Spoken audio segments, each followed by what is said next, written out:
السلام علیکم dear students, welcome to Shah group educational channel. میں زکریا شیخ آپ کو اسلامیات کی کلاس میں خوش آمدید کہتا ہوں۔ بیٹا جیسے کہ آپ سب کے علم میں ہے کہ ہم کلاس 9 کی اسلامیات کا آج آغاز کرنے والے ہیں، اور آج کا ہمارا جو چیپٹر ہے وہ ہے انٹروڈکشن ٹو دی ہولی قرآن، قرآن مجید کا تعارف۔ بچوں جیسے کہ آپ سب کے علم میں ہے کہ سبق قرآن مجید اسلامیات کا ایک اہم ترین سبق ہے، اور بہت اہم معلومات آپ کو اس سبق میں دی جائیں گی انشاءاللہ۔ اس لیکچر میں، آج کے لیکچر میں ہم جو ٹاپکس پڑھنے والے ہیں آپ کو پہلے میں وہ ٹاپکس ایک بار ذکر کر دیتا ہوں، اور انشاءاللہ پھر مزید آگے چلیں گے۔ بیٹا آج کی کلاس میں آپ جو چیزیں کور کریں گے وہ آپ کے سامنے موجود ہیں۔ سب سے پہلے آیت کے لغوی اور اصطلاحی معنی یعنی آیت کی ڈیفینیشن، اس کے بعد نزول قرآن، قرآن کے معنی اور اصطلاحی معنی یعنی قرآن کی ڈیفینیشن، قرآن مجید کے نام یعنی قرآن مجید کے اسما، لوح محفوظ کی تعریف، بیت العزہ کی تعریف، قرآن کا نزول یعنی تدریجی نزول، مکی اور مدنی صورتوں کے درمیان فرق۔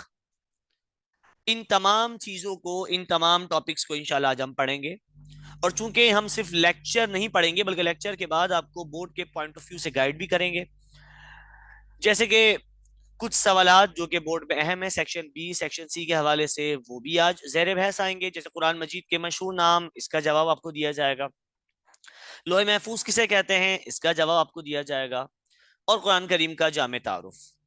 یعنی آج کے لیکچر میں اہم ترین معلومات آپ کے ساتھ شیئر کی جائے گی۔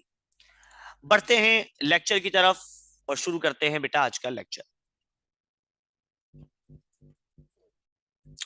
سب سے پہلے میرے بچوں آپ کے سامنے ہے قرآن کا معنی۔ دیکھیں جی، قرآن ایک عربی زبان کا لفظ ہے، اور کسی بھی عربی زبان کے لفظ کے دو معنی ہوتے ہیں، ایک لغوی معنی اور ایک اصطلاحی معنی۔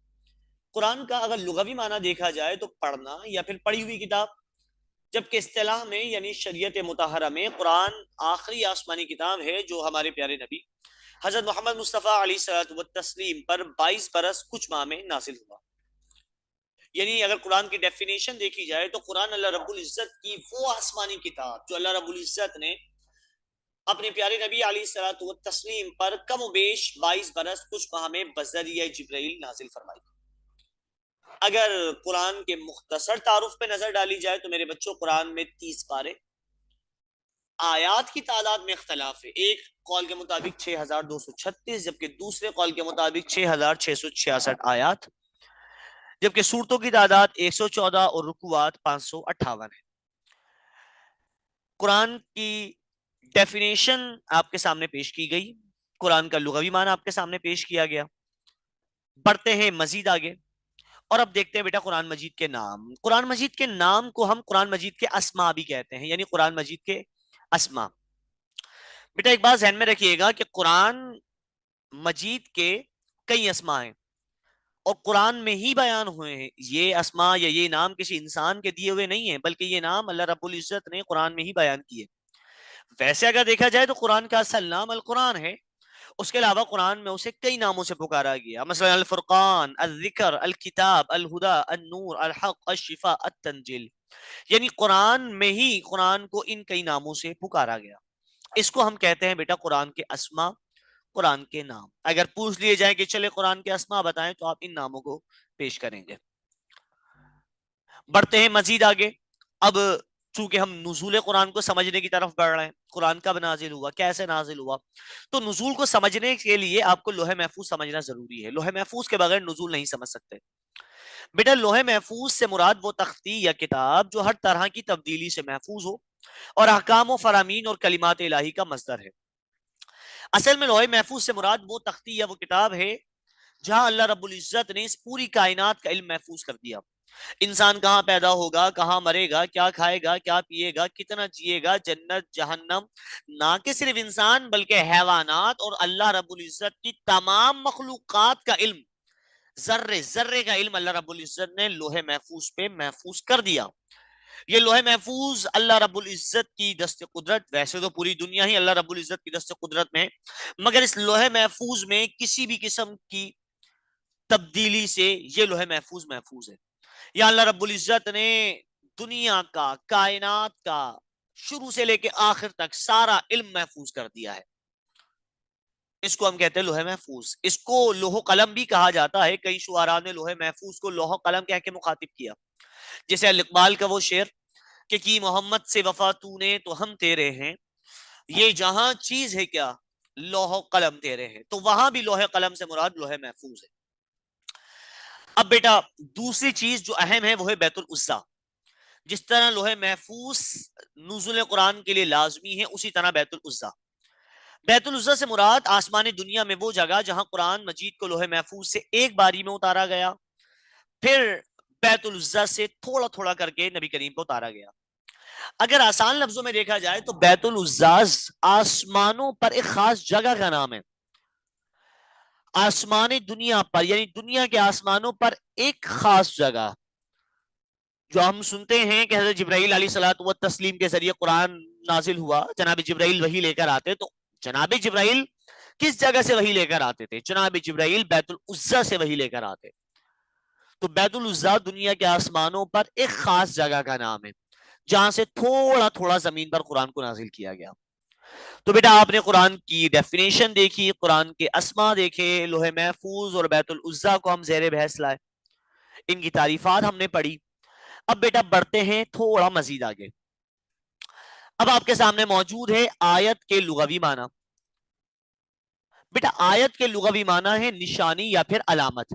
آیت جیسے عربک ورڈ ہے، دو معنی ہوں گے، اور اگر اصطلاح میں دیکھا جائے، شریعت میں دیکھا جائے، تو قرآن کے ایک فقرے کو آیت کہا جاتا ہے، قرآن کے ایک ٹکڑے کو آیت کہا جاتا ہے.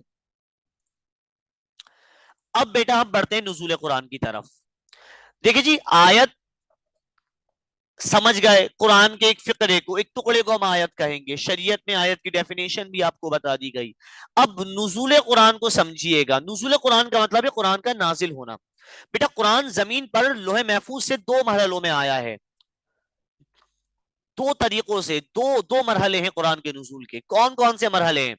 قرآن کتنے حصوں میں آیا؟ اب ہم اس طرف بڑھنے جا رہے ہیں. پہلا مرحلہ مکمل قرآن دنیا والے آسمان پر بیت العزا میں نازل ہوا شب قدر کی رات کو. جی ہاں، قرآن کا جو پہلا مرحلہ ہے وہ لوح محفوظ سے بیت العزا. ایک بات اپنے ذہن میں رکھیں کہ اللہ رب العزت نے قرآن کو سب سے پہلے محفوظ کیا لوح محفوظ پہ. لوح محفوظ کیا تھی؟ لوح محفوظ تختی یا کتاب، جو ابھی آپ کے سامنے ذکر کیا گیا. لوح محفوظ سے اتارا گیا بیت العزا. بیت العزا کہاں ہے؟ آسمانوں کے درمیان ایک خاص جگہ کا نام ہے.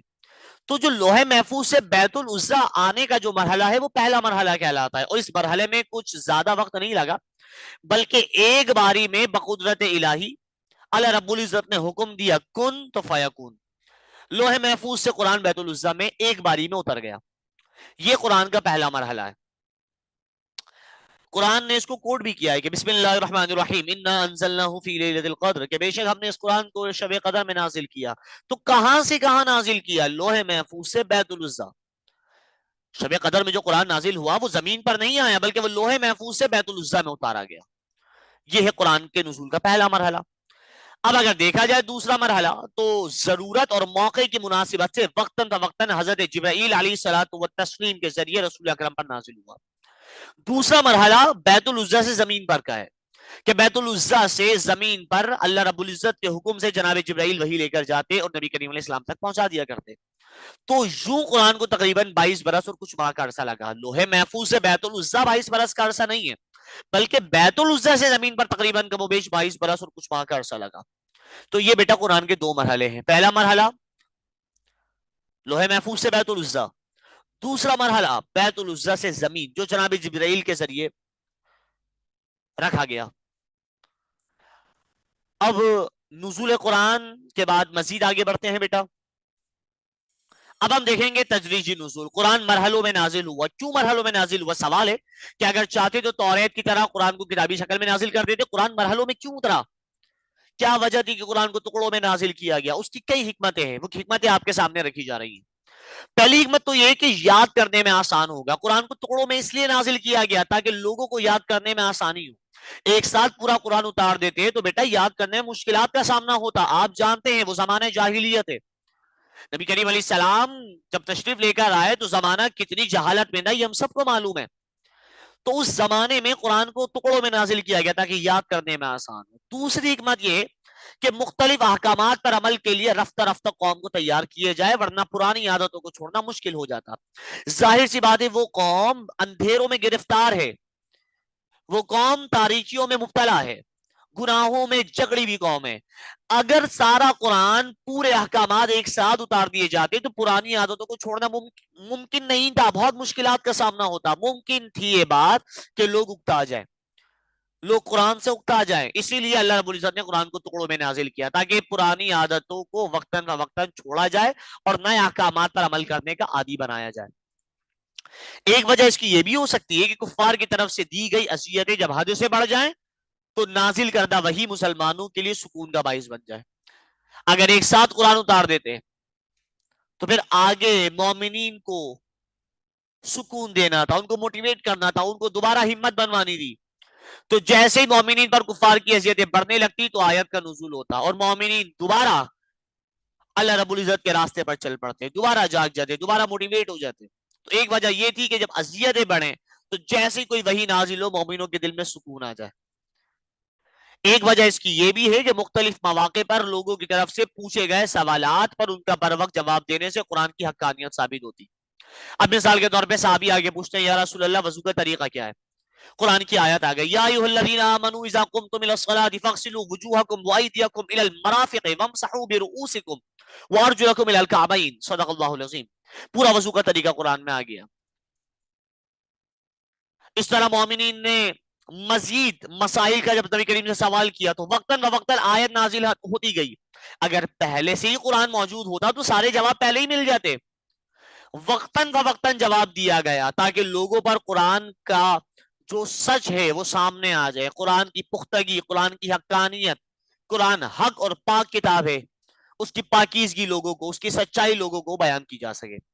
تو یہ کئی حکمتیں تھیں جس کی وجہ سے قرآن کو ٹکڑوں میں نازل کیا گیا تاکہ لوگ قرآن سے اکتا نہ جائیں. سارے احکامات ڈالتے تو ممکن تھا لوگ کچھ کو مانے کچھ کو نہ مانے, تھوڑے تھوڑے کر کے نازل کیے گئے تاکہ لوگ اس کے عادی ہو جائیں. تو بیٹا تدریجی نزول کی جو حکمتیں تھی وہ آپ کے سامنے رکھی گئی. مجھے امید ہے آپ کو یہ بھی سمجھ آیا ہوگا. اب بڑھتے ہیں آگے مکی اور مدنی صورتوں کے فرق کی طرف. بیٹا مکی صورتیں عموماً چھوٹی ہیں اور ان میں اکثر توحید اور رسالت, آخرت کے احکام, دین, عبادات اور سابقہ یعنی گزشتہ امتوں کے واقعات اور انبیاء کے قصے بیان کیے گئے ہیں. جبکہ مدنی صورتیں بڑی ہیں اور ان میں زیادہ تر شریعت کے احکام ہیں. یعنی مکی صورتیں چھوٹی ہیں اور مدنی صورتیں بڑی ہیں. مکی صورتوں میں انبیاء کے قصے ہیں تو مدنی صورتوں میں شریعت کے احکام ہیں. دوسرا فرق دیکھیں تو مکی دور کی صورتیں اور آیات میں اہل ایمان کو ان کے فرائض بتائے گئے ہیں اور گمراہ لوگوں کو گزشتہ قوموں کے انجام سے خبردار کیا گیا. جبکہ مدنی صورتیں اور آیات میں تفصیلی احکام بتائے گئے ہیں جیسے زکوٰۃ, حج, جہاد, قتال اور جرائم کی سزائیں بتائی گئی ہیں اور زندگی کے مختلف گوشوں, سماجی, معاشی اور خاندانی نوعیت کے احکام سے متعلق بنیادی ہدایات دی گئی. یعنی مکی صورتوں میں اہل ایمان کو ان کے فرائض بتائے گئے اور گزشتہ قوموں کو ڈرایا گیا, گزشتہ قوموں کے انجام سے باخبر کیا گیا. جبکہ مدنی صورتوں میں تفصیلی احکام ہیں, جرائم کی سزائیں ہیں. ایک اور فرق اگر دیکھیں تو مکی صورتوں میں مومنین کے ساتھ مشرکین جو خطاب کر کے سمجھایا گیا, مومنین کے ساتھ مشرکین سے بات کی گئی. جبکہ مدنی صورتوں میں مسلمانوں کے ساتھ منافقین اور اہل کتاب کو مخاطب کیا گیا. یعنی مکی صورتوں میں مومنین کے ساتھ مشرکین سے خطاب ہے تو مدنی صورتوں میں مسلمانوں کے ساتھ منافقین کے ساتھ. مکی صورتوں میں یا ایھا الناس, اے لوگوں کے الفاظ, جبکہ مدنی صورتوں میں یا ایھا الذین آمنوا, اے ایمان والو کہہ کر مخاطب کیا گیا. یہ تھے کچھ بنیادی فرق مکی اور مدنی صورتوں کے درمیان جو آپ کے سامنے پیش کیے گئے. مکی صورتوں میں اے لوگوں سے بات کی گئی جبکہ مدنی صورتوں میں اے ایمان والو. مکی صورتوں میں مومنین کے ساتھ مشرکین جو خطاب ہے تو مدنی صورتوں میں مسلمانوں کے ساتھ منافقین اور اہل کتاب. مکی صورتوں میں ایمان والوں کو فرائض بتائے گئے تو مدنی صورتوں میں جرائم کی سزائیں بتائی گئیں. مکی صورتوں میں گزشتہ امتوں کے واقعات ہیں تو مدنی صورتوں میں شریعت کے احکام. یہ تھے میرے بچوں مکی اور مدنی صورتوں کے درمیان کچھ ضروری فرق. بڑھتے ہیں اب آگے, چونکہ بورڈ کے پوائنٹ آف ویو پہ ہم جا رہے ہیں.